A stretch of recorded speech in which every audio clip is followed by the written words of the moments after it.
All right, we're back. Yeah. Yeah. All right. So this is part two, and we're gonna continue down the news on such. And part three will be our DC and Marvel. Actually, would you mind if I talk a little bit about AwesomeCon real quick? It's like last time we kind of cut off. There. Yeah, definitely. Start off with some awesome con. Okay, so I'm going to be kind of brief about this. The convention itself was a lot of fun. It was really good. My time there was kind of messed up by things that had nothing to do with it. Yeah. that's the story of our lives. Yeah, it's like literally the Monday. I was leaving for Washington for DC on Thursday. Car breaks down on Monday. Cost me $400 frickin' bucks to get it fixed. I get to the convention center. Everything goes okay. But it was just kind of a stress of putting it all together. Kind of messed it up for me. Yeah, didn't your phone stop charging too? Yeah, that was the day, 2 days before the actual plug-in part of it. I can't put anything in there to get it to charge anymore, so now I have to use a wireless charger. And I hadn't used my camcorder in 2 fucking years. So, and I forgot that the charge on it only is only 30 minutes, so I couldn't really record any panels or anything like that. Really pissed me off. So that's why the whole thing had to be condensed into 2 articles. But when all is said and done, I did do what I set out to do. Which was get my book signed by Greg Capullo and Snyder, yeah. Yeah. Yeah, that's pretty much what I set out to do when I went there. Quick thoughts on them. I actually wrote an entire article for this. If you want to take a look at that, that is more. That gets more. It's a good one. Details. It's not really long. No, it's really not. So, yeah. And compared to my other stuff, that's for sure. Yeah. But what the thing was is that Snyder kind of came off to me as sort of that. Okay, we've all been to high school. You know the kind of person who kind of sits in the back corner, doesn't really talk much, and just kind of just spends his time just writing stuff and drawing stuff. That's Snyder. That's Snyder. That is Snyder in a nutshell. We know our own. Anyway, and where in the high school hierarchy would you associate Capullo at? Capullo, when you talk to him and when you look at him, he's like this. He's like a really charismatic guy. He's one of those kind of people that if he was just slightly less charismatic, he would be the loudmouth who kind of talks too much and is kind of annoying, who thinks he's the most charismatic person in the room. But he does have that level of charisma to where you can't help but like listening to the guy talk. So, yeah, he has this weird biker vibe kind of going for him. So in other words, he doesn't exist in the high school hierarchy. The man's in his 50s, so I wouldn't. I've never come across any of the charismatics that you find annoying that actually pull it off like that. They're all just pretty much annoying. Yeah, no, he manages to get that. I've known a few people like that, honestly. But this is also, when I hit my 20s and, is in college and whatnot. So, yeah. Yeah. But the thing, during, Capullo's Q&A, learned a couple interesting things, like how he and Scott Snyder did not get along at all at first. Capullo was used to, very, scripts that were, 5 pages long from the writer. And Scott Snyder's were 50 pages long, 50-page long scripts that just gave every detail of every nook and cranny in the friggin' comic, which is, my God, I could see how that could be a bit distressing. Yeah. So when tell me about it. Hint, hint.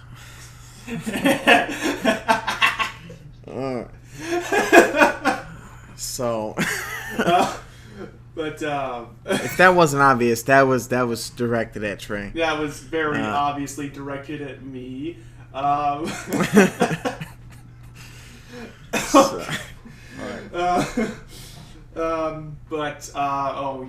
just wait till you see the freaking Dark Tower video script. That's all I gotta say to you, man.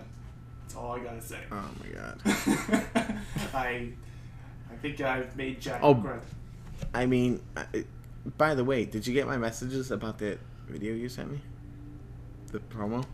Yeah, I couldn't really condense that into an MP4 the way it was right now. I will give it another shot later today when I'm editing this together. But no, when with Capullo came to the audience to start giving questions, raised my hand up, obviously, and so I asked him what his kind of take on the whole, that the whole Neil Gaiman Angela lawsuit thing was, because he actually did work with both of them, working on Angela and Spawn. Mm-hmm.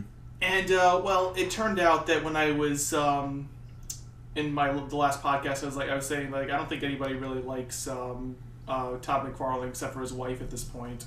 It turned out I was wrong. Capullo just basically said that I've known Todd McFarlane for like 20 years. Okay, he's my friend. I don't really know Neil Gaiman at all, so I kind of had to take his side in that whole thing. But I didn't. But I really didn't get involved in all that. That was pretty much where it began and ended. So basically, that one was for Kelly. Pretty much, yeah. What's that? It's like that one. I don't know where this is from, but it's like. Fuck. I was gonna say McFarlane rules, but there's like some famous show, and where this guy, it's not McFarlane rules, but it's something rules, and he keeps going around saying that out of nowhere. You know what I'm talking about? I have no idea what you're talking about. God damn it! Fuck, man. I don't know. Hopefully someone knows, and they drop it in the comments, because I really want to remember where that's from. But I think it's high school or college, and the guy just keeps going around saying his name. He's like, yada yada rules, yada yada rules, and it comes out of nowhere. And I have no idea what you're talking about. I don't know, but that came to mind when you said that, because I just got the McFarlane rules thing. So, I don't know. Also, I was hoping you knew. That's the whole point of this. Another real quick news bit from San Diego Comic-Con. They actually Hasbro apparently released a new figure for Rey. So that means Disney's actually going to start marketing women a bit better now. So, yeah, we'll see. Speaking of SDCC, since we're on expos again, let's go to D23 and SDCC. So at E3, a little bit back to there, just a little bit. There was a few things that I felt were missing, including Cyberpunk from CD Projekt Red, or whatever they're called. I want to see the trailer for that already. I want it to be back right, then. Me too. But they did say ahead of time that they wouldn't be there, so it's not surprising, but still disappointing, you know. Another thing that was not there was Dead Island 2, and I didn't like the previous installments, but I had garnished a little interest for the changes of this, but it's gone through so much bullshit that I have no interest in it again. I think the trailer was really entertaining, but that's about as that's all I gotta say about it. Entertaining. I like the whole how they were gonna do like elemental weapons, but it's sorry, I have acid reflux going. It's obviously a broken game at this point, so I'm not really too interested. But what was really missing for me was Splinter Cell. Now, I'm a huge time. No, but usually Ubisoft does a Tom Clancy game, and with the last few years being Rainbow Six Siege, The Division, and Ghost Recon Wildlands, and having huge success across the board, I kind of expected it, or at least a fucking a teaser. But no luck on that. And I'm a huge Tom Clancy fan. The whole series pretty much defined me as a gamer. If it wasn't for Tom Clancy, I wouldn't be as big of a gamer as I would be, I think. And that's saying something. So I was really disappointed by that. But the point is, one of the biggest things for E3, not for me, but for people, was Kingdom Hearts 3. Personally, I felt the trailer was lacking. Dude, it had Toy Story in it. That was enough for me. But if you saw the trailer, it was not the North American trailer. So they were going to do the North American trailer at D23, which just passed, and they did, and it was equally unimpressive in my book. And then the Infinity War first look was at D23, which there's a full description out online, which sounds amazing. You can catch it on our Facebook page. But I read that, yeah. They did not drop it online because they're going to show it again at SDCC and then drop it online, which is, today or tomorrow.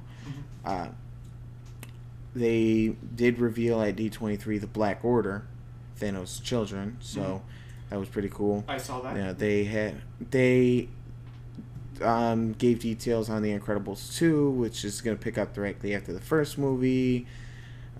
Trailer for Marvel Powers United VR on Oculus Rift. I think I'm not going to play it because it looks cool, but it's not on PSVR. But my biggest note is that we received word a couple weeks ago that Star Wars would not be showing The Last Jedi at SDCC. Yeah, they're not gonna have so I expected it to be at D23. Nope, not there either. So my question is, when the hell are we getting the goddamn new Last Jedi trailer?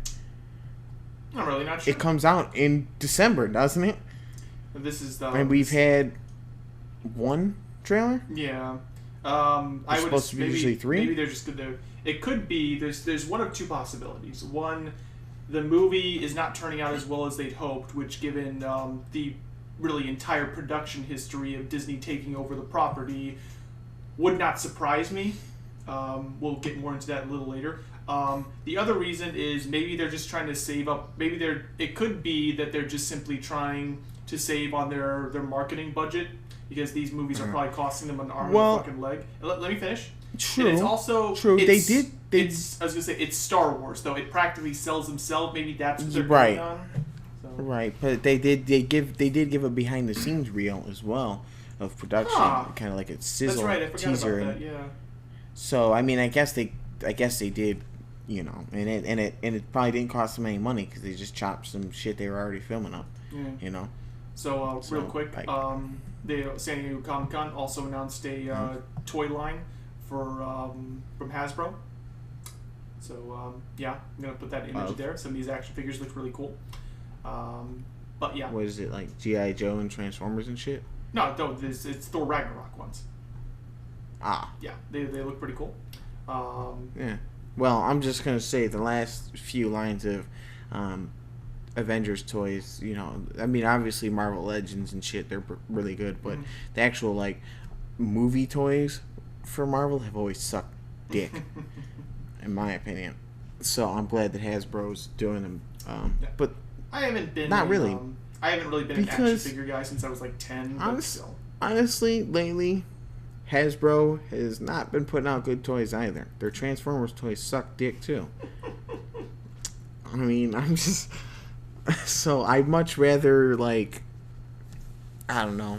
I wouldn't really suggest anyone because, in my opinion, all toys these days suck ass. It's because you're a guy in your mid-20s and you aren't really into action figures anymore. No, that's not true. Yes, I mean... I like certain action figures, like the Marvel Legends. The DC's, DC when they make their own toys, they're good. The WWE action figure is very good. There are good action figures, good quality, and I will buy them. I don't give a fuck. I play with my nephew still, and I still collect shit, so I'll still buy them. But I'm not gonna buy a piece of shit toy, and pretty much everything this day is just trash. Garbage shit. Okay, I digress. Yeah. All right. So let's. Anything else you want to talk about from Disney D23 Expo? Nah, D23 is done. But as far as SDCC goes, did you? So Mile High Comics isn't there for the first time in 44 years. Yeah, they had. I don't know what that's about. Honestly, apparently last year they had an issue with a truck of their comics being lost, which. Ooh. That's a ton of lost money right there. That's what they do. They sell comics. Yeah. So that's a shitload of lost money. And then apparently the people behind the con managing it were completely disrespectful and didn't give a shit about the situation. And then on top... Oh, shit. I just hit my mic super hard. On top of it all, the costs. The booths, they said when they first started in 73, the booth cost $40 for all weekend. One table booth. 2 years ago, his 70-foot space cost $16,500. So $40 to $16,000. Yeah, I mean it's like 40 years later, but that's a big jump in price. And you also have to understand though, it's like it's not really a section that's just exclusively for comic books anymore. It's like this big international multimedia thing that just happens to be called Comic-Con. And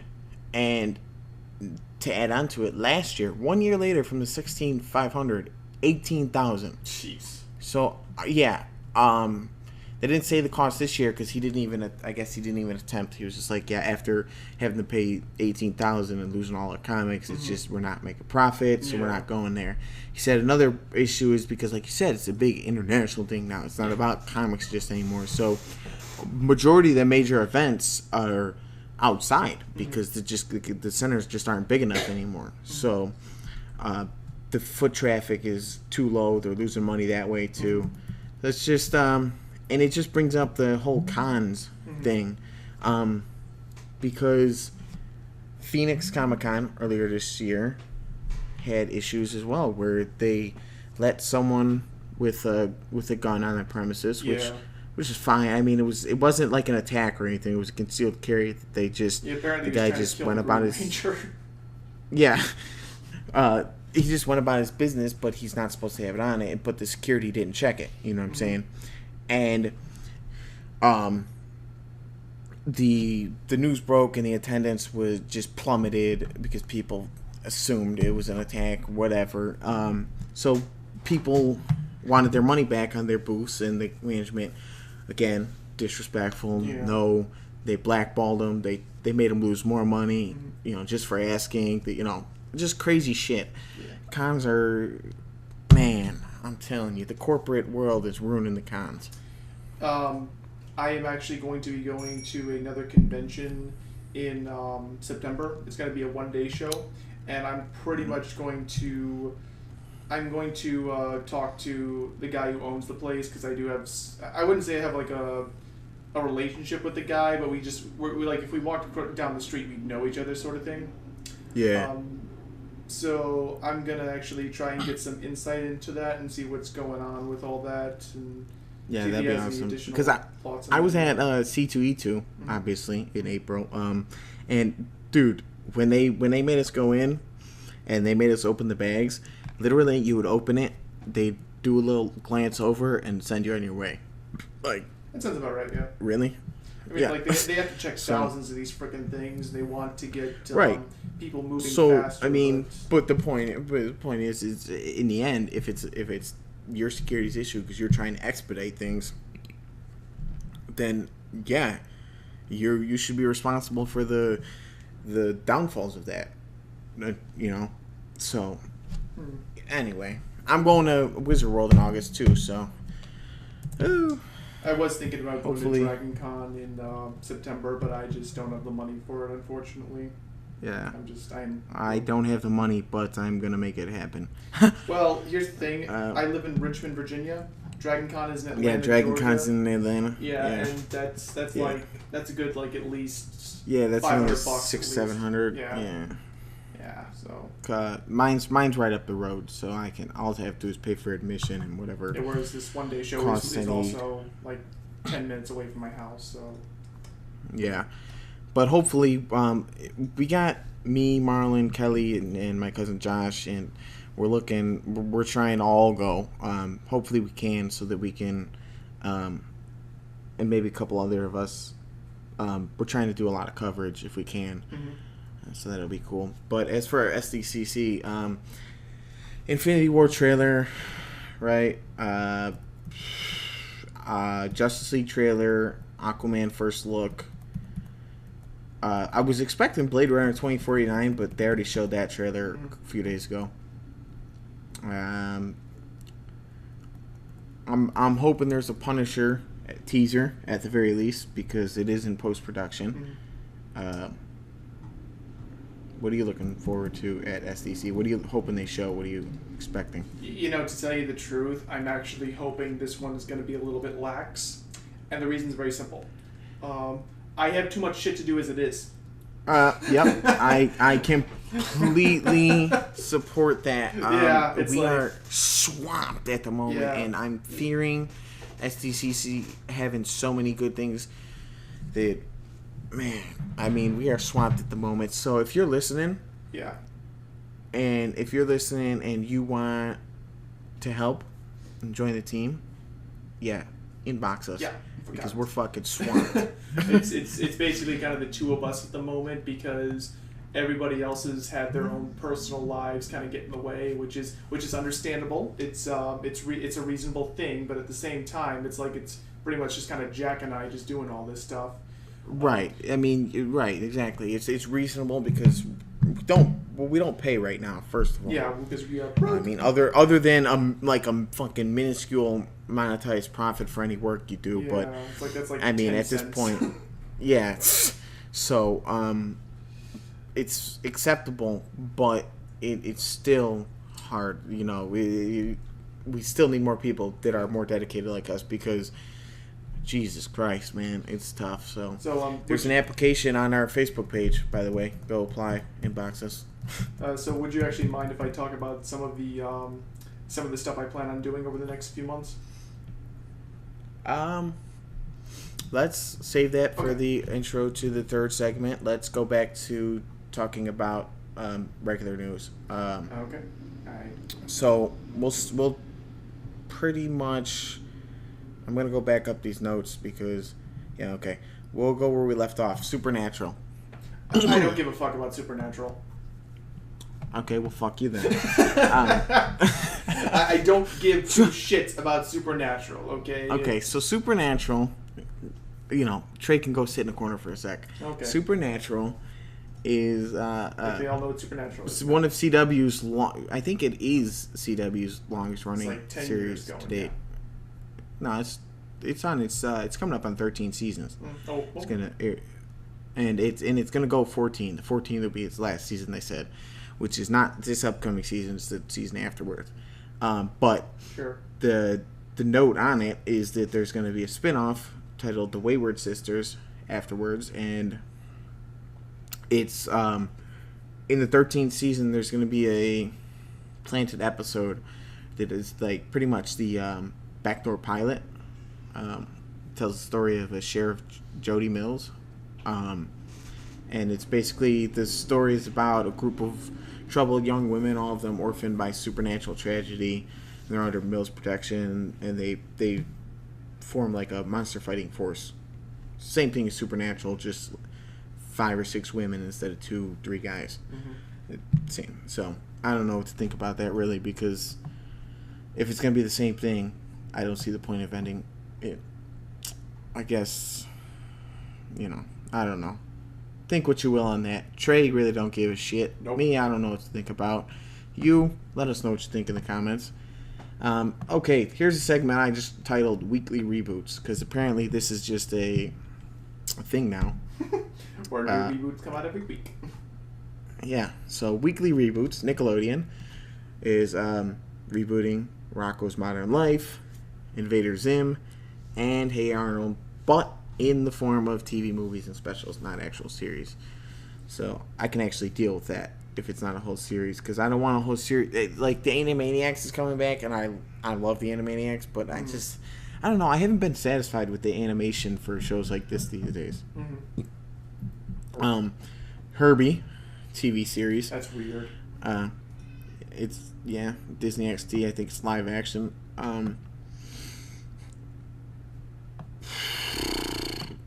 So Rocko, back to Rocko. I don't know why I fucking skipped over this. I'm tired. Rocko has no announced date. Arnold's fall 2017, and Invader Zim is April. Also,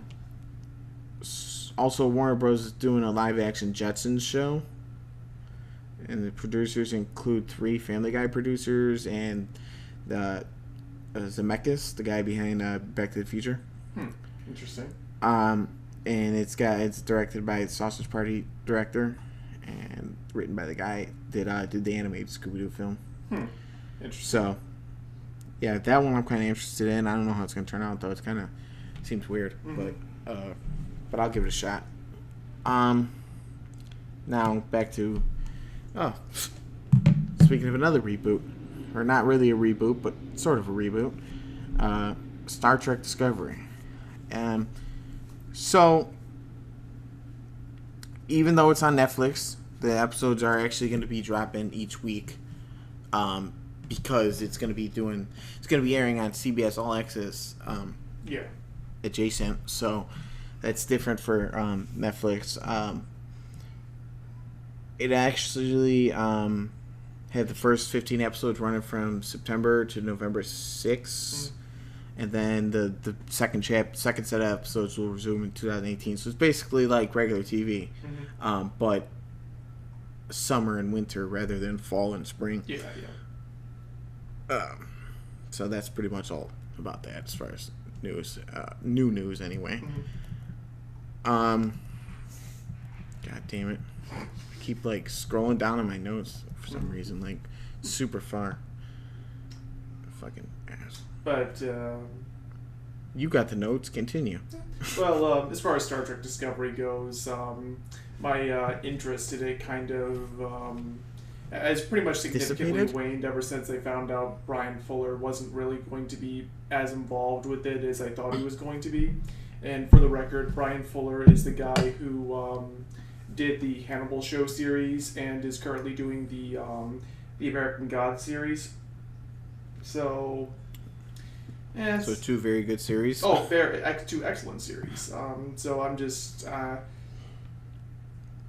I don't really have too many thoughts on this. It's apparently it's another prequel series that takes place like 10 years before the the original series or whatever. So it's one of those too fucking close for comfort prequels, and I'm just like whatever.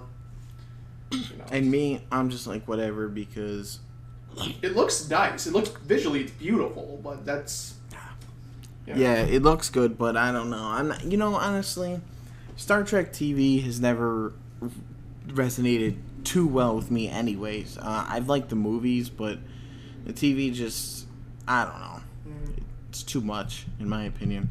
So I'm not, I don't know. We'll see.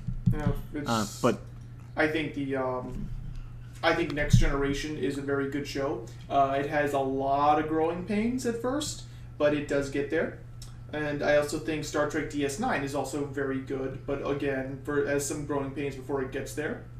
But I think that the biggest problem with DS9 is that it pales in comparison to Babylon 5, which is, in my opinion, the greatest sci-fi television series ever created. And I really wish that show series was more mainstream, in all honesty, because I feel like I sound like a complete fucking dork when I talk about that show, and I'm really self-conscious about it, because it is, in my opinion, the best sci-fi television series ever created. And one of the big reasons for that is this. It was conceived as a 5-season-long show. It was going to take place over the course of 5 years, and it wrapped it all up, it condensed it, and when it was done, it was done, and it's just perfect in that little capacity, in my opinion. Yeah. So whereas Star Trek, Star Wars, I've never seen it, but that does sound like something. Did you play the Mass Effect games? Yeah. Okay, you've seen it. Okay. But I was gonna say I like how when shows do that and they just set that format and they do that and that's it, So that's a plus for that, even though I haven't seen it. No joke. Well, I guess I have since I played the Mass Effect games. No joke. The Mass Effect games, they ripped off Babylon 5 hard, and I mean really hard. Like, I am genuinely surprised J. Michael Straczynski didn't sue the fuck out of EA for that. Like this is like it's borderline plagiarism, man. Well, talk about more ripping off or reboots and shit. I think it seems man, dude, it really does seem like that's all there is these days. Ah, Jesus. We discussed this in the last one, how studios are really risk averse. They only want to do sequels, remakes, prequels, and all that jazz. Fucking. I don't really feel. And now we got another one with Jumanji. That one actually looks pretty good. It does. It looks really good. And that's where I'm okay with it. If a reboot or whatever remake is good, fine. It is one of those movies, though, you do kind of got to look at and think to yourself, why did they call it Jumanji, though? Yes. Yeah, that's okay. So if you haven't seen the trailer, the gist of it is this one, Jumanji: Welcome to the Jungle, is instead of a board game, it's a video game. The good takeaways is that these it looks very good and funny and entertaining, and these characters kind of they get thrown into these opposites in their video game versions. So you'll see a lot of character development, or you should, from this theme. But the whole point of Jumanji in the first one is there was a board game called Jumanji, and the game came to real life. This time you're going in the game, and I don't know. See, I think they could have done the same concept with a whole new title. You're right. Yeah, it's almost like they decided to make an entire movie around the Alan section of it.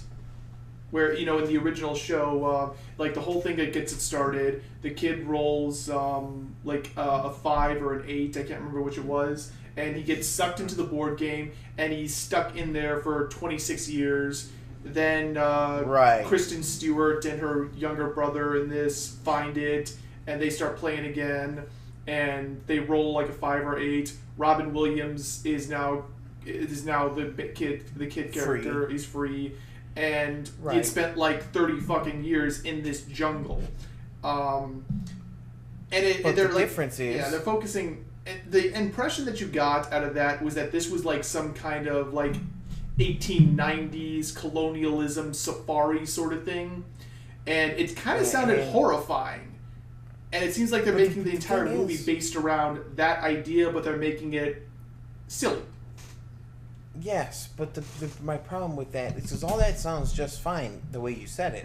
The problem is in the board game, you got trapped in it. You were literally in these jungles. These were real shit. Now this video game, it seems that they're working to complete the game to get out of it. Yeah. And that you can. It's like a video game. You can die 1,000 times and come back. Yeah. So it's kind of, you know what I'm saying. It's not as fearful. And it's like, again, why are they calling it Jumanji? They could have just called it, they could have called it anything, literally, but I guess, like I said, we've been over this. So branding, sell the name, right? Speaking of branding, want to talk about Spider-Man for a minute? I kind of want to talk a little bit about that. Okay, well, I'm not going to... No, I don't. don't. Talk about the movie itself. I want to talk about the box office drop. Yeah, let's do it in the third part with all the Marvel and DC, because there's a shit ton of Marvel and DC. That's true. So Power Rangers.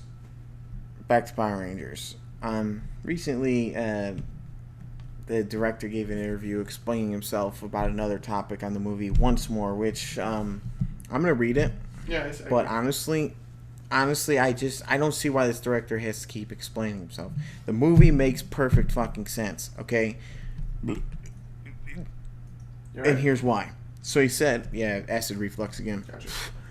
He was saying basically they were talking about Goldar and why he made him like that, and he was saying that, quote unquote, I said with my production designer, language let's sort of push the envelope on him. I don't think he worded that properly, but that's what he said. He said, and it seemed to start, and like I said, we always have to go back to the mythology we're creating. The mythology that we're creating is that Rita can and has control over elements around her. And if she has control over the elements around her, that's how she physicalizes and creates the putties that are then made out of whatever vitamin is around her. And that logic should hold true to Goldar, and Goldar then should then come out of this debunked gold mine that the whole movie is set around. So where's the problem with that?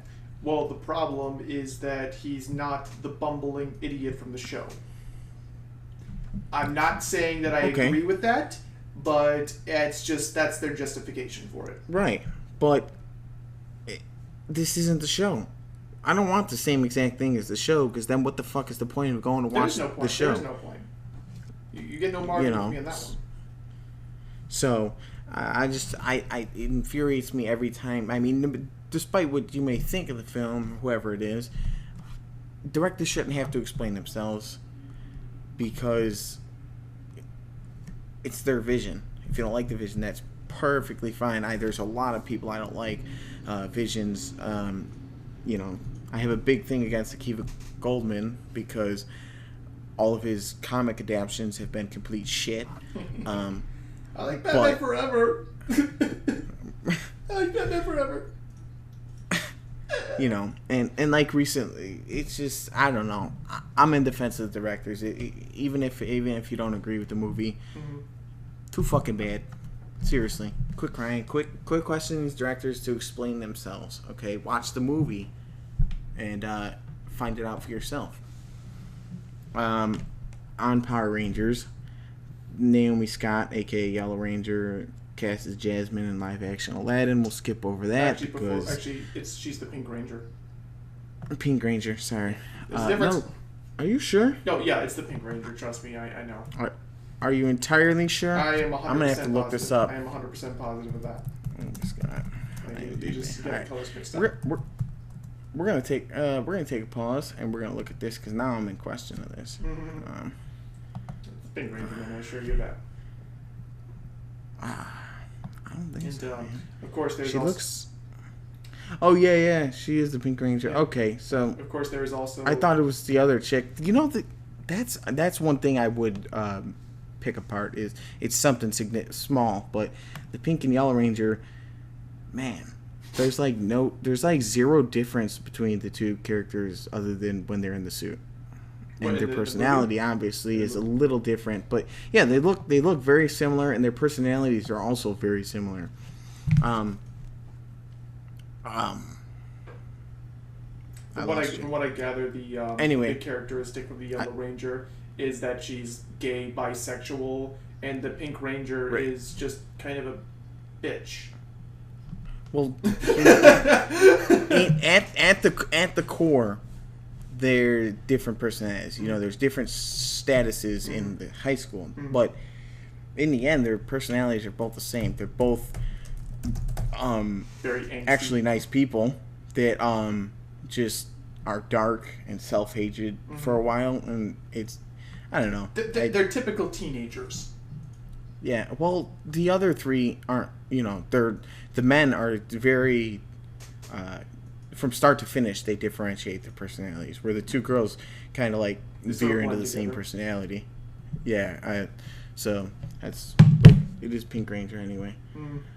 But anyway, she was cast as Jasmine Aladdin. Big stir up about that anyway. It's because she is very clearly, or not Arabic. She's okay, all right. I guess we're not moving on. So here's the thing. Here's my take on this, and we won't really get into it because it's my take, and go fuck yourself. Anyway, she is not. So Jasmine and Aladdin are Arabic. Now, a week before D23, there was word that they were having a problem finding an Arabic actress and actor. Now, Naomi Scott is technically English, but her descent is Indian. And she got the cast now, and the actor isn't fully Arabic. Right, she's biracial, and that's a problem for people because she's not 100% fully Arabic. She's just as close as they could get. Well, guess what, man? Yeah, they had no casting up until a week to the freaking the D23. They literally casted people, I assume, just so they had a reveal at D23. And how many actors and actresses that are quality enough to be in a Disney movie actually exist? To kind of quote, oh God, what's his name? The guy who wrote Chronicle,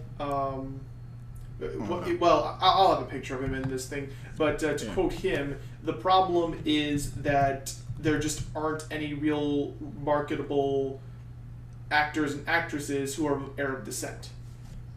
That's why. Right. That's my take on it. That's why, for example, the pool Genie is played by Will Smith. Yes. The pool to choose from is, well, that's okay because the genie's probably gonna be CGI'd, so it doesn't really fucking matter. I miss Robin Williams. What people aren't getting is that, seriously, the majority of the actors come out of England, America, and Australia. They're all white. I don't know what to tell you. That's just how it is. Mm-hmm. It's not right. Disney it's making that happen. It's just the way things are. We do need we do need to make steps to move this forward and move out of this. But in the end, if people don't want to enter the acting world from these regions, that's on them. There's not a huge pool of great actors that were available, which is why it took them so long to cast. And also you have to consider the fact that the kid who's playing Aladdin actually is Egyptian. Yeah. Yeah, that's the fact that they actually did that is kind of shocking to me. That they actually shocking. Yeah, it shouldn't be shocking. And it's that's good. why I it's don't get people are like the guy's Egyptian, but oh shit. What? I lost you again, but you're back. Anyway, they're like, oh yeah, she's close, she's Indian, but she's not Arabic. Well, okay, neither's the guy. But nobody's complaining about the guy because he's so much closer. But then you're saying, no, it's not okay that it's just close as possible. It's a double standard. Yeah, is really what it is. And in my opinion, this whole argument is just dumb and doesn't make any sense and too fucking bad. Again, back to they did the best they could. They casted, last second with the best people they possibly could.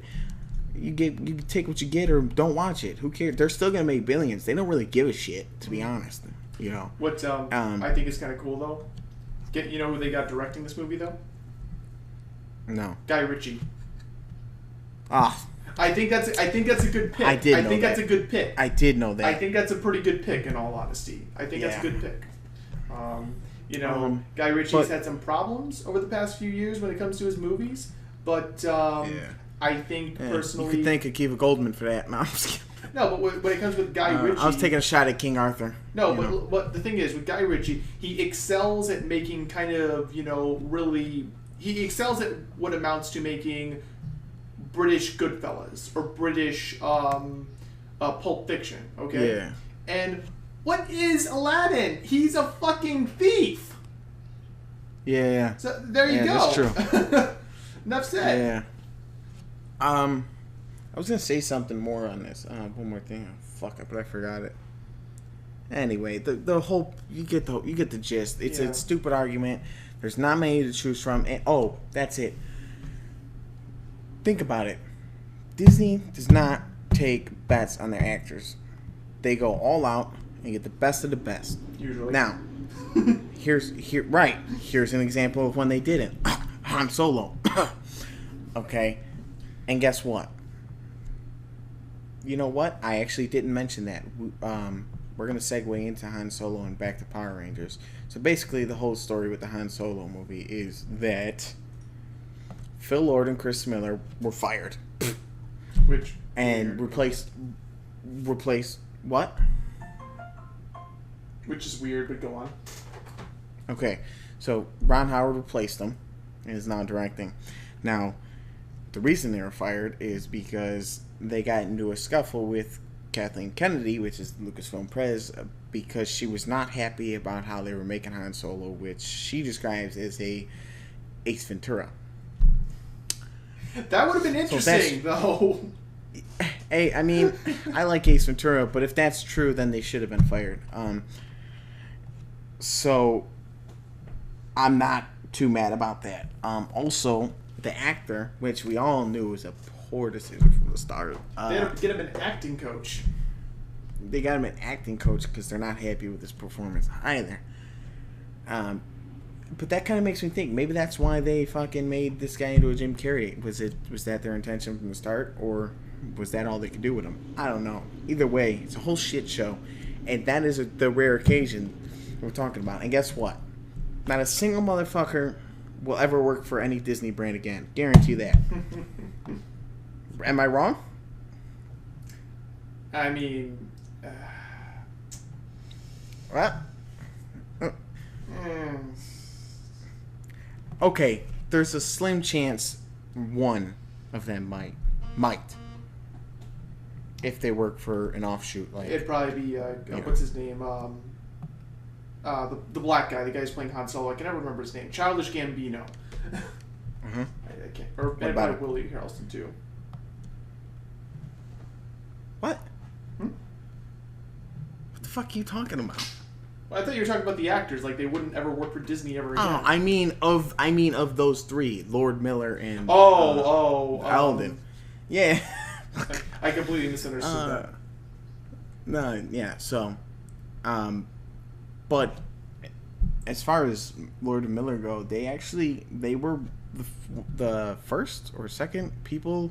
They were one of the earlier people to be a part of the Flash director shit. Yeah, there's been like 7, 6, I don't know, fuck. I'm not really sure why they hired them. I mean, if you look at their filmography, it's the Jump Street movies and the Lego movies. Like what you know so what these guys what these guys' deal is. Why would you? Well, they wanted to make. I'm assuming they wanted Flash and Han Solo to have a little comedy, but they went overboard with it. Now, they left the Flash for Han Solo. They got fired. They tried to go back to the Flash. No word on that yet, but honestly, no. I don't want them. If they just got fired for doing that shit, I don't want them. The Flash has enough problems with directors. I mean, what's his name? Rick something. That was one of the directors for The Flash at one point. He got fired, or he left. They left on creative differences, as they call it, as I because recall, he tried to. He left during the whole fallout with after the Batman v Superman fallout, where Warner Brothers was like shifting their creative prerogatives around, and he left as a result of that, supposedly. What's been said is that he tried to make. If you look at his history, he makes all black culture films. He tried to do that with The Flash. Okay, if you want to make a black culture film, that's fine, but go do that. Make a Cyborg That's not movie. The Flash. Right. That's not The Flash, so it was a good move removing him, too. Anyway, the point is... back to Aladdin, that they don't make bad moves, and when they do, there's big consequences with Disney, man. So I'm not really holding it against them for not choosing some shitty, D-rate actor. People are like, Warner Brothers took the chance with Gal Gadot. Well, guess what? First of all, that's Warner Brothers, and second, she was already somewhat known. She was already in at least B-list acting. She was in the Fast and Furious movies. Yeah, so, and no, that's not the same thing at all. So back to Power Rangers. The, the series from Boom Comics, Power Rangers. Yeah, I know that series. You actually, so good. Yeah, you actually did a review on the first volume, right? No, it was like the first 9 issues. First 9 issues. It wasn't the first okay. volume. It went on for a while. It's on like issue 20 or 21. Yeah, or something I like actually now, but I anyway. haven't really read the series since then. I've just been too busy. It's good though, guys. If you haven't read the series, read it. It's a good series.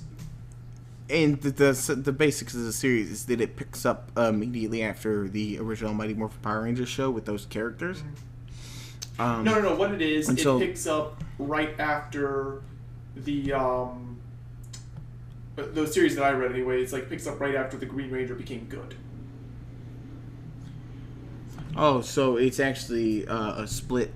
Yeah. It's reality. It's in a contemporary setting, but the sort of foundation of it is that it happens right after Tommy becomes a good guy. Okay, that changes my overall view on it. But yeah, no, But I'll still read it. It's still good. You know. Oh no, it's excellent. From what Trey said and from what I've reviewed on other things, I actually have the first 18. I bought them because of your review. I just haven't read them. First 18, 17, something in the teens. I don't know. I have a whole stack of them. Point is, go read it. Go read the review. But in the new issue, they're going to be introducing a so-called original Power Rangers, the original Power Rangers of that canon, which is it's described as Igor, 21, male Soviet KGB agent; Jamie, 24, female British singer-songwriter; Tirana, 21, male war veteran; Daniel, 18, male student protester; Grace, 21, female head secretary at NASA. Power Rangers? Yeah, exactly. And wannabe astronaut. So the cover art, which we'll put up in stills, it's the Red Ranger's visor reflecting, and he's on the moon. So, really? Yeah. So interesting. Midbit on Power Rangers, and that's the last of Power Rangers we have for you. Next up, wish Kelly was here, because you know how you had that. That's for Kelly. Yeah, Spawn. Well, this one's for Trey. This one's for Trey with the Spawn news, because McFarlane comes clean about the Spawn movie, stating it is done and ready to go, as he's been saying, but he's been having a hard time finding someone to distribute it. What I have been hearing, actually, what I remember seeing in an interview of that, he said that the first draft, the script is done. Like, this is still a rough draft. Well, that's all he's going to do until he gets a distributor, from what he's saying. So it's basically done. He's done with what he's doing until he finds a distributor.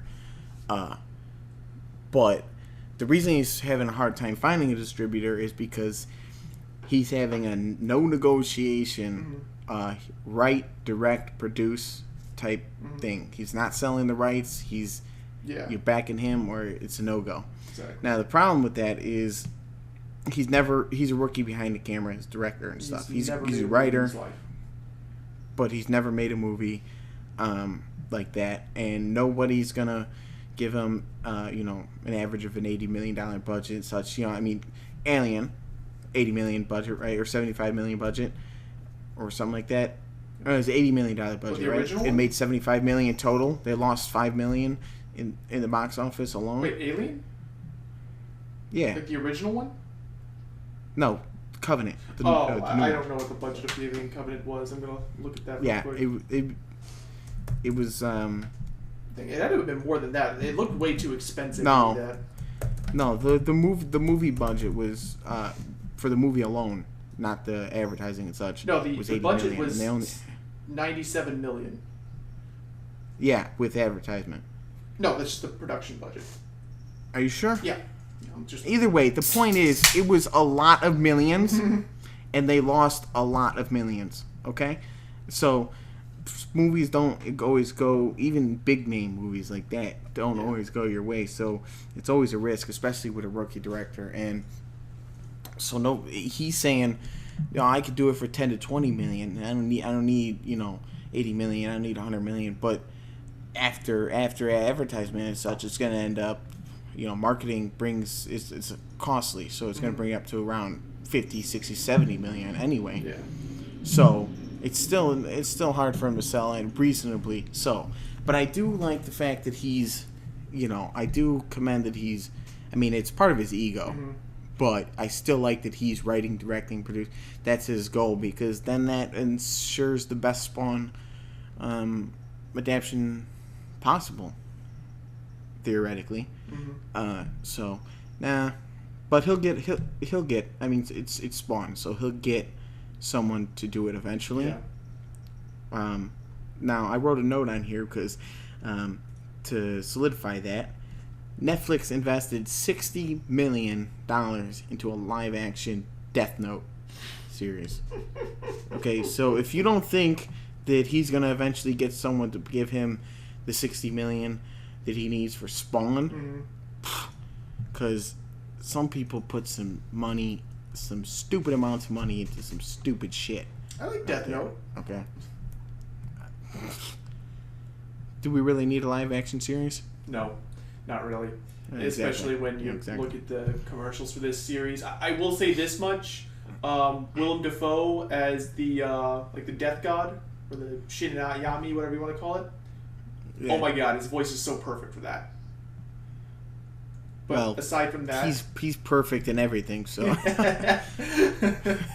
yeah, so that's not surprising. But yeah, the point is he'll get his developer, but I don't expect it anytime soon.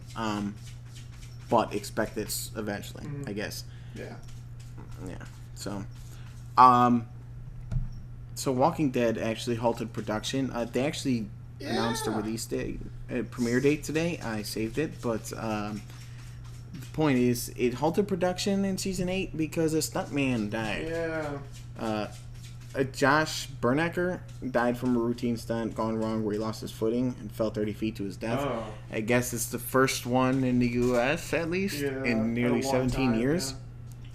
Yeah, so that was crazy. And I expected, but it's back up on production already. This was, a couple weeks ago, a few weeks ago. I don't know. Like I said earlier, we skipped our last podcast. Yeah. I just realized something. But I'm gonna have to do a comic book spotlight for some kind of Walking Dead shit when that comes back on. Yeah, that's true. I don't want to do it. So here it is at Hall H at San Diego Comic-Con. They said that the season 8 premiere date is October 22nd, 2017. So there you go. I have time. You have time. Yeah. I don't know if that's going to make a difference because you have like a dozen different things. We'll get to that later. 17. Yeah. So, Hellboy. We've talked about Hellboy a lot. Yeah. But the new news is that apparently the first film was supposed to be part of the Del Toro films. Mm-hmm. And it was actually the same script and everything, but because of the wait and having to get new people because nobody was on board, they just decided to, do its own thing. So that kind of makes me question: I don't know, are they recasting everyone and everything, or are we going to see the return of some people? I'm gonna guess they're gonna recast everybody because. But. And also on that matter, if they do that, if the script is supposed to be tied into the other two, okay. What I think is what I would imagine would happen is that it's going to be one of those sorts of things where they have the story that's going on, and it's sort of built on this, sort of meta foundation where it kind of assumes the audience has at least a working knowledge of what's going on. Or at least sort of like the background, at least. Right. But it would probably have enough going on in terms of like backstory and whatnot, so people will actually, so new viewers can actually see what's going on. So basically, it's like this Hellboy and any sequels attached to it are the main series, and the other two with Ron Perlman and Del Toro are kind of like prequel series. No. I'm trying to think of an example of this. Or is it like the Power Rangers comic where? Yeah, I would say it'd probably be more something like that, where it just assumes you have a working knowledge of it, but yeah, they're not really interested in doing. Okay, that's all right. That's I mean, it is what it is, right? Mm-hmm. But Lionsgate is in talks to distribute it. My question is, why the fuck are they working on a distributor so far into production? I don't really know all that much about that sort of levels of production and whatnot. I know you have to get I think I really couldn't tell you. Well, talking back to Spawn, what we just did, we basically showcased how that's where you get your budget, a distributor. That's the whole point. That's actually not true. Right? That's actually not true. You have something that's being distributed by this company or that company or whatnot. For example, Lion, the Witch, and the Wardrobe movies. Okay, distributed by Disney, but the majority of the actual production budget for that came from Walden Media. or Pacific stop Rim. it right there because that's you're right. On some occasions, if there's partnerships, it happens like more for often instance, than you would think, which is right. kind of odd. But my point is for projects that need funding, for instance, like Spawn, they need a distributor, and Hellboy, I'm assuming, right? Mm-hmm. Unless Dark Horse is back in the funding. What I'm kind of assuming with this is that it's going to be one of those instances where the majority of the funding actually is going to come from the production company, and the distribution guys are just going to kind of. Who's the production company? Oh, I have no idea. I honestly have no idea. I have no idea either. I'm gonna have to look into that because that's. I mean, like Sony did all the funding for. Okay. So shit, I lost you. Anyway, Sony did all this funding for Spider-Man: Homecoming, and distributed it, and Marvel just made it. Mm-hmm. So, I don't know. I'm just worried that a small franchise like this, being so far invested, this might give them a hiccup and make them lose some money if gone wrong, and then they won't do a sequel. That's my concern. Mm-hmm. No, I understand. You know what I'm saying? They should have put it. Hellboy is already in peril as is, and they're trying to revive it, and they don't put their ducks in a row earlier on. That's a bad sign in my book. Okay, so quick other news bit real quick. That's going on with San Diego Comic-Con.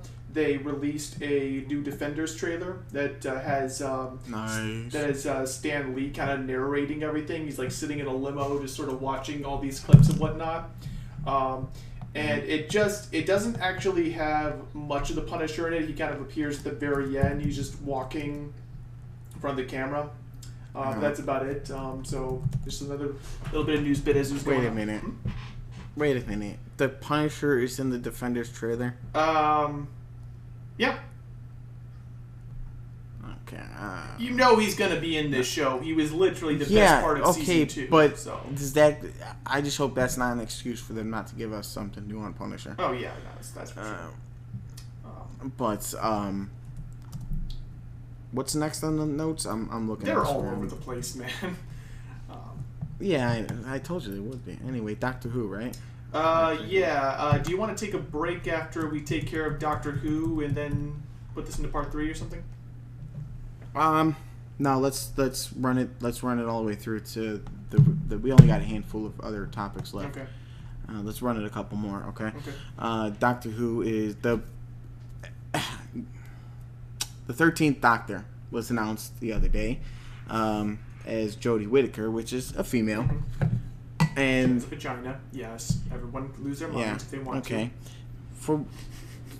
Everyone's losing their mind, which makes no sense because the Doctor is a regeneratable alien. Mm-hmm. Okay, so what's the problem? The problem is he's always been a guy, apparently. Whatever, I don't care. Yeah. It's, even though actually that's not true. That's not true. The Doctor Who has had comics and audio books and such, and there is a female Doctor in the canon. I don't think those are necessarily in the continuity with the show, though. No, well, all of it's in the canon, though. But it's out of the same. It's non-canon with the show, though. No, it is. It's canon. I think so. Yeah, all the audiobooks, Torchwood, and all the Torchwood's audiobooks, they're all canon. Yeah, but I don't think the supplemental material like the canon and the audio dramas and things like that are in canon with the show. But they are. I could be wrong. I'm telling you, they are canon. But either way, I don't really have what you. Well, we're gonna have a discussion later on the group about this, and I'm gonna tag Aaron. But I haven't. This is not really something I've have too much investment in, to be honest with you. The reason is because if I had to pick my top 5 favorite shows of all time, Doctor Who would be in there. But I haven't really watched the show since Peter Capaldi took over. I watched the first season series with him. Was really good. It was probably the best single season series or whatever the fuck they call it. Let's just call it season because fuck BBC. I watched about 5 episodes of that first series with Capaldi, and then I just nothing against the show. I just stopped watching. I watched the whole thing. It was easily the best season since David Tennant left. It was much. It was a much more self-contained season, I guess you might say. It was. It actually. It had an arc that started in the first episode and ended in the last episode. That was something that really was kind of lacking ever since the guy Steve Moffat, I believe his name was, took over. Moffat or Moffat. He's a Moffat. Moffat. He's a Moffat. Moffat. But that's so. I really did enjoy that. I really liked Peter Capaldi as the Doctor. I'm not gonna lie. He's just this complete, just condescending, arrogant asshole, and I loved it. Oh, so he's like an older you. Okay. Maybe. Maybe. You know what it reminded me of? He reminded me of House. Oh, yeah. He was basically a Scottish immortal time traveling House, and I really liked that. Sorry. But the significance in this, I lost you again. I'm sorry. Okay. The significance of this is that the new showrunners and writers and such, they're from Broadchurch, and Jodie Whittaker is from Broadchurch. That makes sense. So, I'm assuming they brought her in because of that. But in my opinion, because people are saying, "Oh, it's just it's a feminist stunt. Why do it now when it's instead of 10 years ago?" I don't think that's what it is. First of all, they've been hinting at this for a long time. Okay. I think they did it in the right time for the lore, not for the public opinion. You know what I'm saying? But the fact that they brought her in with these writers was all the better because that they know her strengths and weaknesses, and they could form a script around her. So I'm interested. I'm probably gonna watch this on the premiere date. This time around. Yeah, and plus, it's not that some people are freaking out because of it. It's already been established that Time Lords can change sexes. I mean, the big twist at the first season of Peter Capaldi's run was that the main antagonist was in fact the Master. He was back, but he was calling himself Missy because he was a woman. He regenerated into this chick. Right. Yeah. So, that's, exactly. It just makes no sense to complain about it as far as the lore goes. There's some possible good things that could come out of this. Like, I sense this character being, witty, calm, but, whimsical, kind of like, you know what I'm saying? Like, I don't know. It's going to be different than Capaldi, but some good things that could come out of his, you could bring back a male companion that knew the Doctor as a male, and there's some good comedy, because, or do you not? Should I give you the rundown? The birds and the bees? I'm kind of processing that, and I'm just thinking to myself, so basically, I think they're gonna start throwing in a bunch of very blatant transgender themes or something.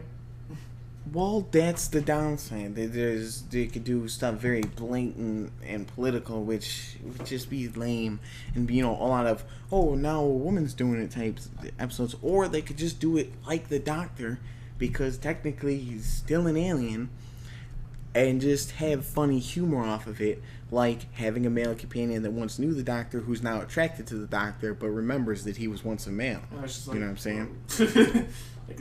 My boner's confused. So, there's a lot of ups and down possibilities with this. So I understand where people are like, because it's a gamble, but then I'm like, it's always been a gamble. That's why they're bringing in new show writers. So, I don't know. Take it as you will. I'm watching it. You're watching it? I need to catch up first.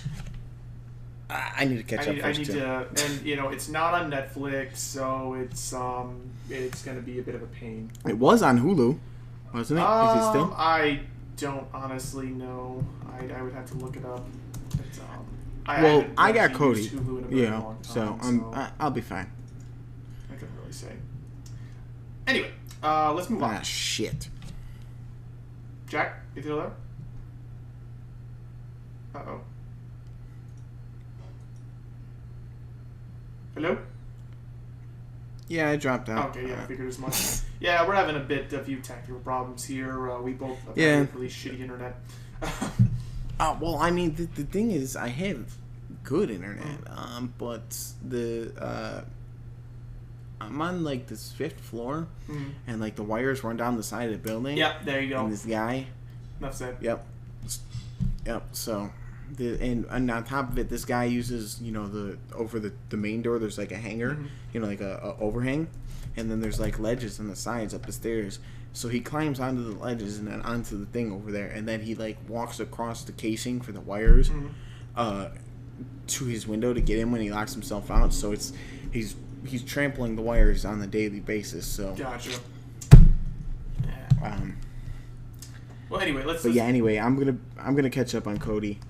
Either way, we're gonna catch up and watch it. Now, the next topic is Tarantino.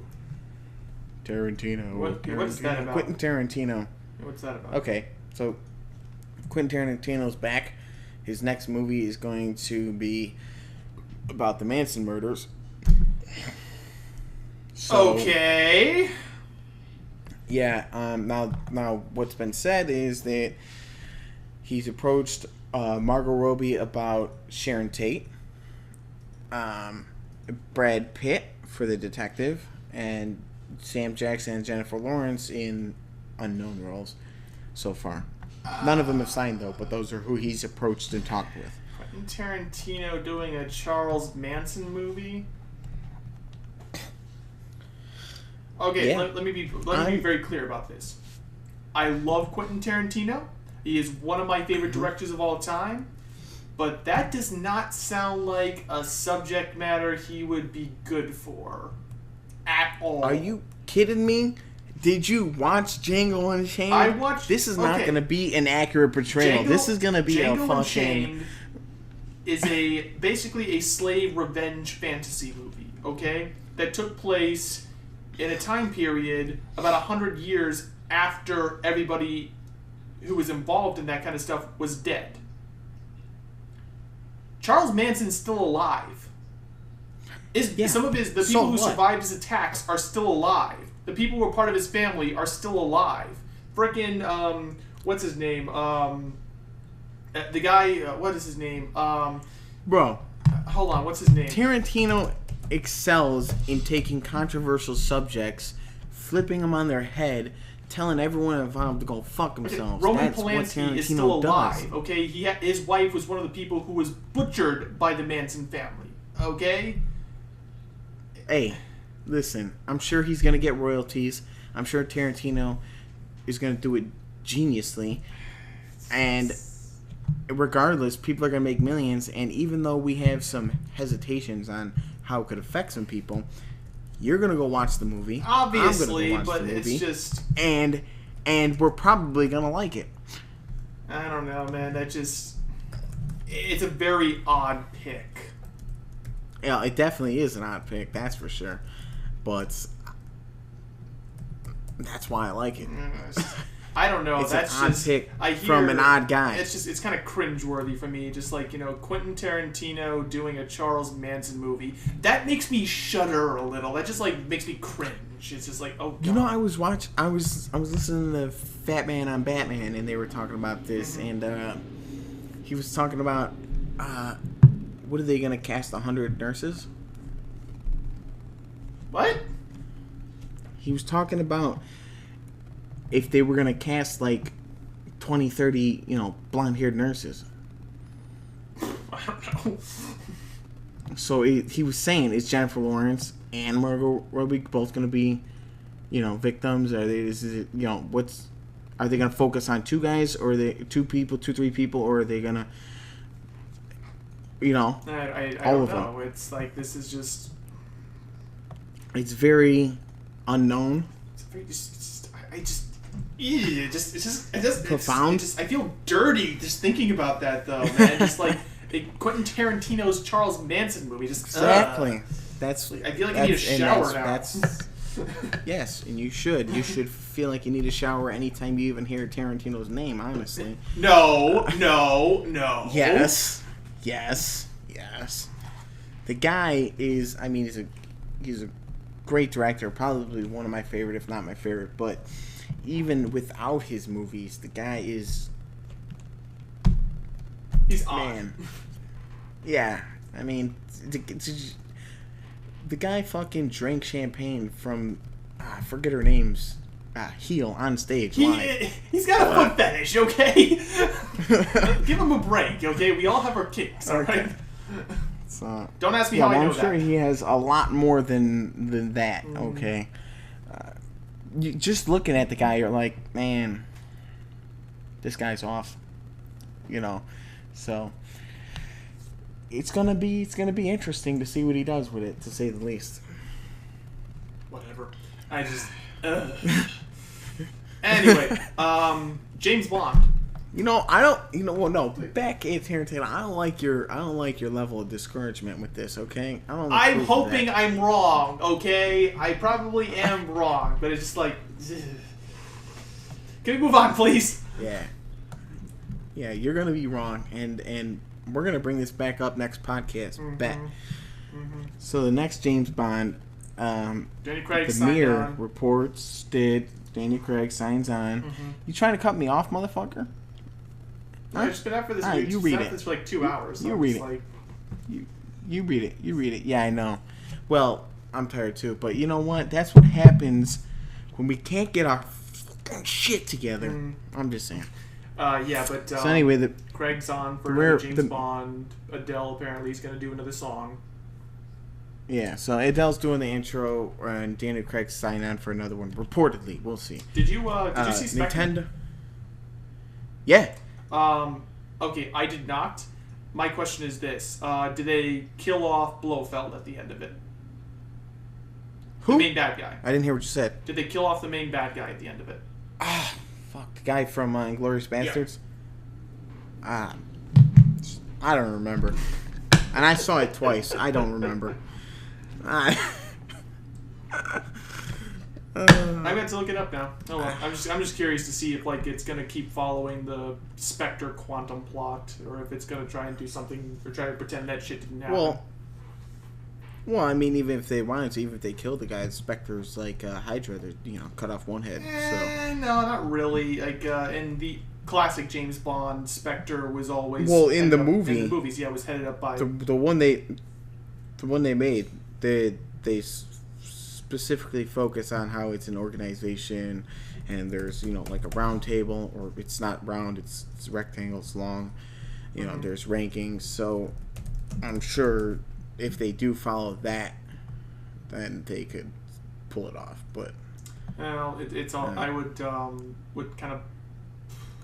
I think all of James Bond. The movie is a Captain America Winter Soldier knockoff, is what it is. So the fact that it's pretty much that Spectre has become Hydra does not surprise me.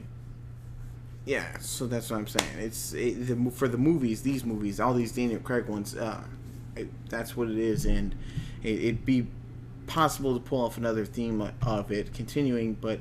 Has any of his movies directly connected to the last? No, it's a complete reboot series. No. Right. So, I'm saying none of Craig's movies. Each movie had its own new theme, didn't it? That's okay. How about this? When the next James Bond movie has a trailer announced, we're gonna dedicate an entire podcast to James Bond. Okay.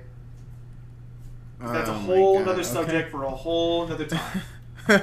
You're right. That's like talking Star Trek. Yeah, no. I could rant about that for hours.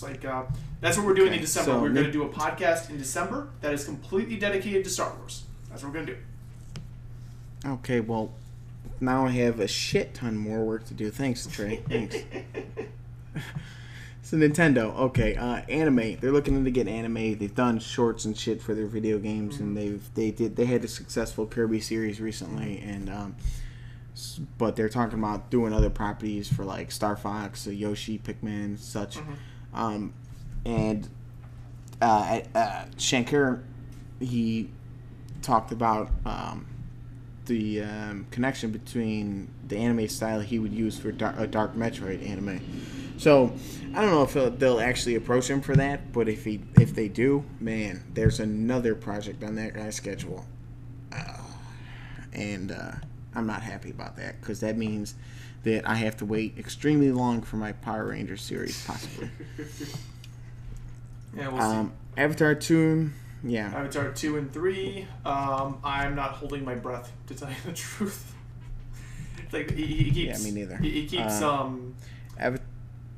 supposedly he wrote both movies at one point, and he took those scripts, and he threw them all in the dumpster, and he started all over again. That's why it's taken so long. So I'm not holding my breath for these movies at this point. You're talking about Avatar, right? Yes, Avatar. Yeah, well, right. So he wrote the original scripts, and then that the reason that they didn't come out with a sequel set them on fire. It's not what he wanted to do. He set them on fire. He rewrote them all, and apparently now there's 2, 3, 4, and 5, and they all connect into one in this important saga about, same theme. Callus Corpse destroying the planet and the indigenous people and such. But here's the thing. Now is a very relevant time for that. So, yeah, it'll work. And it's very much in production. It's already into production, 2 and 3. Both of them will film simultaneously September 25th. And 4 and 5 will film simultaneously shortly after. So those long-awaited Avatar, will it happen? Will it not? Well, yeah, it will. Assuming that James Cameron doesn't, die in one of his deep sea dives or whatever, because he does those. Assuming he doesn't light fire through the scripts again. Friday the 13th, the game. Permanent ban for cheaters. Yeah. Public service announcement. Okay, so I was gonna say on this one, there is a YouTuber named Sid Alpha. He's covered this extensively. Regarding the people who have been banned, why they've been banned, just the developers, just general incompetence with this whole game production. It's covered more thoroughly over there. I don't really have anything new to say about that, in all honesty. I don't play the game. We'll leave it at that. Yeah. We'll drop the link to this guy's video in the description. Videos, plural, actually. Videos. Yeah, he's covering and also, they said new maps and single player are coming as well. They've been promising that for a while, though. They promised that in the Kickstarter, actually, and it still hasn't... Right, but you gotta realize, I know it's on consoles, but PC games, indie games like this, they're playable throughout their creation, the problem with this is that this was released as a completed product, not as an alpha or a beta. Well, so is most PC games I'm talking about. Like, for instance, Rust. That was not, Ark. Ark was not sold as a complete product, though. It was sold as a beta or alpha. It was never labeled beta or alpha. It was. They're only now just announcing that it is going to be the actual full version of it's coming out. It was labeled as like alpha or pre-beta. In the beginning, then they removed that tag. No, it hasn't. It's still there. Updating. It's still there. I don't know. The official release date for that. You still play PC. Yeah, I don't. No, I'm telling you right now. That's how it is. There is actually. Okay, so throw Ark out of there. How about 7 Days to Die? 7 Days to Die. I know nothing about. It's how about what's the other one? There's one called Shroud of the Avatar, which is the same deal. There's a lot of games on Steam that are listed as pre-alpha, alpha, or beta that people that they actually try to quote unquote sell, and the way they do, and the reason for this is so people can give money so the developers in theory can continue to work on the game and actually have the money for it before they actually release the full version of it. And that's exactly what Friday is doing. No, it's not, because they are actually releasing this advertised as a complete game. There's a difference. It's not. It wasn't released with a beta tag. Does it say complete game anywhere? No, it doesn't have the alpha or beta tag on it.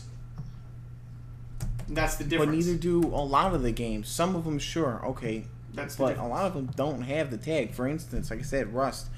Rust was its own game. I'm gonna look this up. For years. It just said Rust, and then, but it was technically an alpha and beta, and they re-released Rust. Rust in a still has whole new build. Rust still has the label on Steam as an early alpha access game, which means it is not finished. They've already released the second form of the game. It's complete. Like I said, that's what they say on here. That's what I'm saying. But it's not done yet. It's an unless early they're alpha game. advertising it as. I don't consider it advertising it as. You know what I'm saying? Those are just labels. But that's basically Steam. It's what the game developers themselves have labeled it as, so that people will know that they are not done.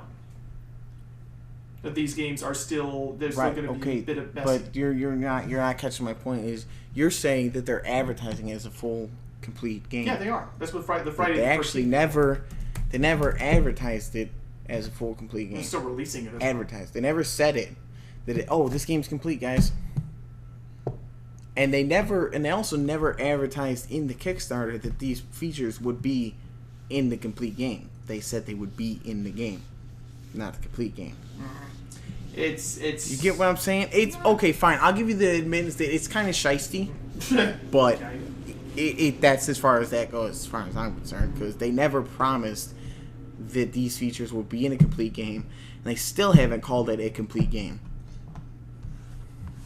It's still, if you look at the Steam thing, though, it still looks like... Oh my god, I'm just saying, man, if you look at the Steam, it looks like it's being advertised and sold as a complete game, whereas I the think game we're itself, arguing semantics here. We're arguing semantics. It's a bit of a... This is like some kind of, full-blown Here's how we'll settle this. gaming Here's how we'll settle this debate. We'll settle this debate. First of all, we're gonna move on because we got a lot. We still got a few things to cover for the second part. Yeah. So if you give us your opinion in the comments if you're watching this. But we're gonna settle this also on the group. So expect that challenge and showdown.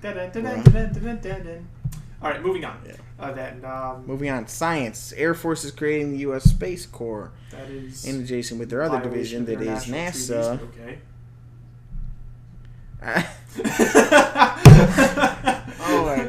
Okay. Well, I mean, yeah, technically, but come on. Oh God.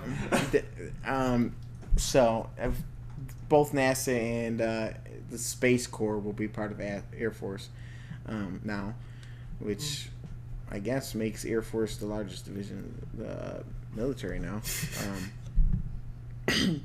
This comes after SpaceX CEO reveals his plans for reusable rockets to make it to Mars for a 1 million-person city colonization that will host a livable space station as well, which also came after his plans to include the eco-transformation of Mars. That'd be interesting. So I guess we're going to. I guess we're going into space, and we're going to transform Mars. The rich are going to live on it. The rest of us are going to die over here. Well, no. And SpaceX are going to, and the Space Corps are going to protect them from alien threats. The problem with actually making Mars into this freaking ridiculously habitable world or whatever is that you know the highest temperature on Mars is? Like the hottest day of summer over there? Let me ask you something. Did you read the plans? No. 50 degrees. Okay. I'm gonna break it down basically for you. Now, then, admitting it's all theoretical. It may work, it may not. Who knows? But at least they're trying. Now, what they're gonna be doing is they're gonna be using thermal nukes on ice caps, bots, and biobots and stuff to create grass, and so they're gonna recreate the ecosystem through what is on and dead in Mars is what they're gonna try and do. That's gonna take a long time. Oh yeah, we're not gonna live to see this. That's for sure. So I don't care if I'm not gonna be on that fucking ship, to be honest.